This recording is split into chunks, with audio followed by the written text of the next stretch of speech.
এই মুহূর্তে আমরা রয়েছি অ্যামাজনের ভাই আমাশার বিচ্ছিরি ঘন জঙ্গলে, যেখানে অনেক বড় বড় বাঘ থাকে না, যেখানে ছোট ছোট ছাগল থাকে। যে এই জঙ্গলের মধ্যে আম গাছ খুব ঘন ঘন পাওয়া যায়। আমরা চুরি করতে আসি, কিন্তু যে জঙ্গলটা অন্যজনের হেফাজতে, ধরতে পারলে মেরে ঘাড় শেখে দেয়। আমার পিছনে আমার ক্যামেরাম্যান, সঙ্গে আরও 3 জন। আমি শুধু ক্যামেরাম্যান, ভুলভাল শুধু দেখাই যে থুতুটা ফেলেনি তারা বলছে। আমরা যখন হুটহাট করে মাঝে মাঝে দেখাই যে জঙ্গলে এই ধরে খাচ্ছি ওই ধরে খাচ্ছি, সব বড় বড় ভাঁওতা চোদানির কথা কিছু আমাদের টিমে আনা থাকে। ক্যামেরার সামনে শুধু যা ধরি তাই খেয়ে দেখায়। যেমন তোমাদের দেখাচ্ছি টাটকা গু দেখাচ্ছি আমি। জয় গু দেখাবো বললাম, গু কোথায় গেল? তুই হাঁক, আমি সেটাই দেখাবো এক্ষুনি। তুই হাঁক, আমি টাটকা গু দেখাবো। বাবা এই দেখো শুকনো গু পড়ে রয়েছে, বেকার এসব দেখিয়ে লাভ নেই। চলো এখন আমরা নতুন কিছু সন্ধানে যাই।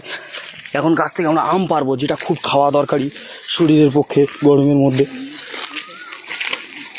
এটা হচ্ছে আম গাছ, খুব খাতারনাক গাছ, দেখতে খুব স্বাস্থ্য। ছোটোবেলা থেকে খুব হরলিক্স খেয়েছিল, পায়ের সামনে হেগে রেখেছে, বুঝতে